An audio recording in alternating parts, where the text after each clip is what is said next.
ngasi hariba numida sida akhoi Bharat की जाति खुदिंगमकना मागी मागी ओजा गुरु सिंगी नुबिनी हाइदुना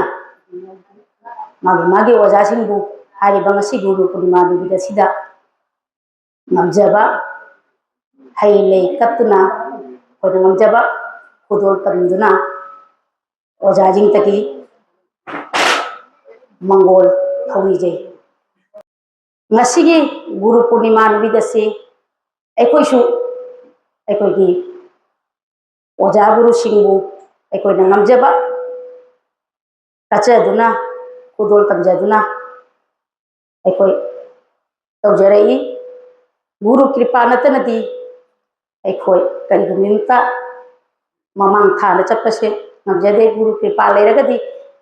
koi thabak khudingma pangthokpasu ngammena khanjai हाइरिबा Guru Purnima से अखोगी गुरु का छात्र गगी नुसिदबा मरी से मसीदा उबो फंगे अखोना गुरु शिष्य परंपरा अइना अंगांग सिका हाइजनिंगबदी नोइना खंगदबदी अखोइबो तापी तमिरिबा ओजाजिंग से कैदोगोइदा कावोइदबा गुरु दगी अखोइना ज्ञान तानगदोबनी गुरु को कमायना सम्मान तौनी ओजा गुरु को कमायना नुसिना सेवा तौनी मसी जाम दरकार हो लुपा पैसाना असि लेबा फंगदे अखोइना मयाम तमबसु पैसा मयाम पिसनना मसी पोजिट तमबा फंगदे गुरु को नुसिदना गुरु को सेवा तौगा गुरु दगी वाना तबजबदो अदोनी अदो वाद्रगदी गुरु सेवा तौद्रगदी गुरु बुनुसिना लुना तौद्रगदी गुरु दगी अखोइना ज्ञान लौबा ngमदे पैसा पाइरेना पैसा पिसलगा ओजाना तंबीरगा हाइने बदमदुमा ओइद्रे अदुना अखोइना ओजाजिंबु जामना नुसिना ओजाना तंबीबा मतमदा अखोइना फजना लौसिनगनी ओजाबु कमाइना रेस्पेक्ट तौनी ओजादगी अखोइना करी करी खंगनब तांगनी मसे अखोइना शिष्य अखोइना ओजादगी जामना लौनब होना जगदबा हाइरिबा ngasi पूर्णिमा नुमिदसे अखोइगी सिदरदाते मफम पुनमक्ता मसे हाइरिबा नुमिदसे ओजा गुरुगी जामना सम्मान तौबा नुमिद ओइना लौई आई इसामक्ता हाइजरगा आई ngasi अबू पोपी मादो गुरुनी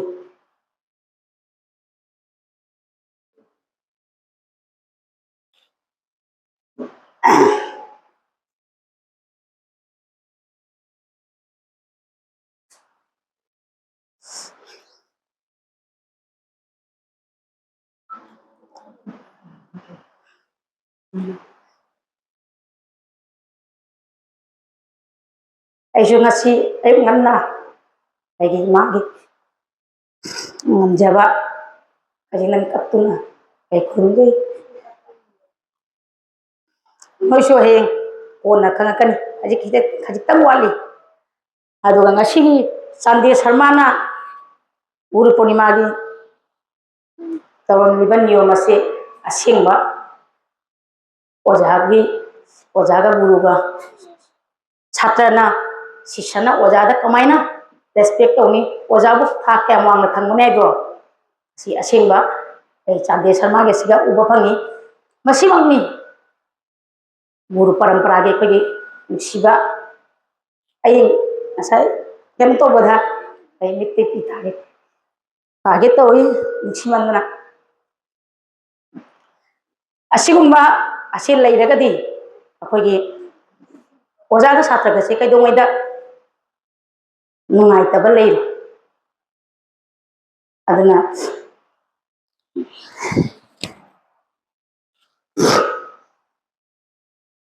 आइबा ngasi guri purnima numidasi nakoina su kaoidabani noina heng tamgiba loiragasu nangbu takpi tambiba oja guru do kaidongida kaoidabani oja guru kripa natana ꯑꯩꯈꯣꯏ ꯃꯉꯥꯜ ꯐꯪꯕ ꯉꯝꯃꯣꯏ ꯑꯗꯨꯅ ꯃꯇꯝ ꯈꯨꯗꯤꯡꯃꯛꯇ ꯑꯩꯈꯣꯏꯅ ꯇꯝꯕ ꯂꯥꯛꯑꯁꯨ ꯑꯣꯖꯥꯗ ꯀꯔꯤ ꯀꯃꯥꯏꯅ ꯇꯝꯒꯅꯤ ꯚꯛꯇꯤ ꯕꯦꯚꯥꯔ ꯑꯣꯖꯥꯒꯤ ꯃꯥꯡꯗ ꯀꯔꯤ ꯍꯥꯏꯕ ꯌꯥꯏ ꯀꯔꯤ ꯍꯥꯏꯕ ꯌꯥꯗꯦ ꯑꯣꯖꯥ ꯀꯃꯥꯏꯅ ꯔꯦꯁꯄꯦꯛ ꯇꯝꯒꯅꯤ ꯍꯥꯏꯗꯣ ꯑꯗꯨꯒꯨꯝꯕ ꯈꯪꯒꯗꯕꯅꯤ ꯇꯝꯕ ꯂꯣꯏꯔꯒꯁꯨ ꯑꯩꯈꯣꯏ ꯑꯣꯖꯥꯗꯤ ꯀꯔꯤ ꯀꯃꯥꯏꯅ ꯍꯥꯏꯔ ꯆꯠꯀꯅꯤ ꯁꯤꯒꯨꯝꯕꯁꯤ ꯌꯥꯝ ꯗꯔꯀꯥꯔ ꯑꯣꯏꯀꯣ ꯑꯁꯤꯒꯤ ꯃꯅꯨꯡꯗ ꯉꯁꯤ ꯑꯩꯈꯣꯏꯒꯤ ꯀꯂꯥ ꯍꯥꯏꯕ ꯀꯂꯥꯁꯤꯅ ꯃꯌꯥꯝ ꯄꯨꯝꯅꯃꯛꯁꯤꯁꯨ ꯑꯩꯈꯣꯏꯒꯤ ꯅꯨꯡꯁꯤꯅꯕ ꯃꯔꯤꯁꯤꯁꯨ ꯊꯝꯃꯛꯏ ꯑꯐꯕ ꯂꯝꯕꯤꯗꯁꯨ ꯄꯣꯔꯛꯏ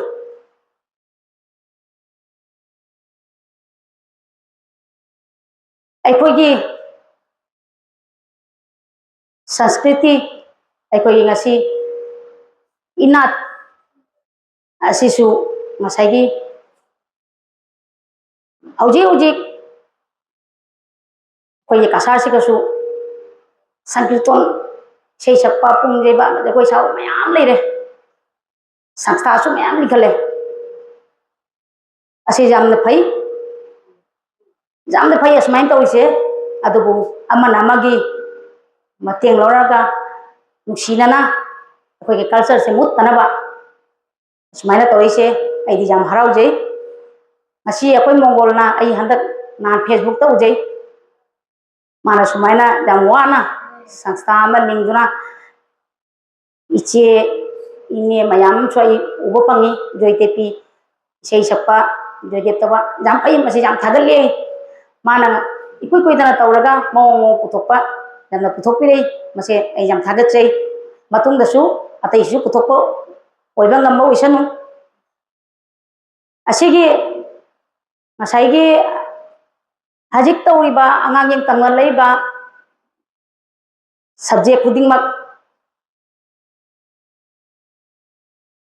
ꯑꯁꯤꯒꯤ ꯑꯩꯈꯣই कमाइन तौरगा चौखटकनी ngसाई ओजाजिंग हाइबिग्रे असिगी रजिस्ट्रेशन तौबियु असिगी मरम मयाम लेग्रे अखोइना हजि अंगांगिंगना प्रोग्राम तौबो मतमदा असे अखोइगी